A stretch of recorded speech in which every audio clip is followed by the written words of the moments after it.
అయ్య బాబాయ్, ఏం ఎండలరా నాయనా. బయటికి వెళ్ళి వచ్చేసరికి అయిపోతున్నది పని. ఈ ఎండలు తగ్గించాలంటే ఏం చేయాలన్నా? పచ్చదనం నాయన, అందరూ చెట్లు బాగా పెంచితే కొంతవరకు ఉష్ణోగ్రత తగ్గించవచ్చు. అమ్మయ్య, కొంచెం కుండలో నీళ్ళు తాగుదాం. ఎందుకు మన కుండలో నీళ్ళు కూల్గా ఉంటుంది బిందుతో పోలిస్తే? కుండకి చిన్న చిన్న రంధ్రాలు ఉంటాయి నాన్న. ఆ రంధ్రాల గుండా కుండ లోపల నీరు బయటకు వస్తుంది. ఆ నీరు బాష్పీభవనం చెందుతుంది. అంటే నీరు నీటి ఆవిరిగా మారుతుంది.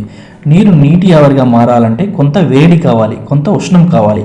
ఆ ఉష్ణాన్ని కుండ లోపలి నీటి నుండి తీసుకుంటుంది. అప్పుడు లోపల నీరు కొంత ఉష్ణోగ్రత కోల్పోతుందన్నమాట. ఆ వేడిని కోల్పోయి కుండ లోపల నీరు చల్లగా అవుతుంది. ఏ నీళ్ళు బెస్ట్ అంటావు సైతో? కుండలో నీళ్ళే బెస్ట్ మేడం, ఫ్రిడ్జ్ కన్నా. ఎందుకు ఫ్రిడ్జ్ వాడితే ఏమి నష్టం? ఫ్రిడ్జ్ వాడితే దాని నుంచి సిఎఫ్సి రిలీజ్ అవుతుంది. సిఎఫ్సి వల్ల గ్లోబల్ వార్మింగ్ చాలా ఎక్కువైపోయి ఎండలు ఎక్కువగా విపరీతంగా పెరుగుతుంది కదా. అందువల్ల అందరూ కుండలో నీళ్ళు తాగండి, ఫ్రిడ్జ్ని అవాయిడ్ చేయండి.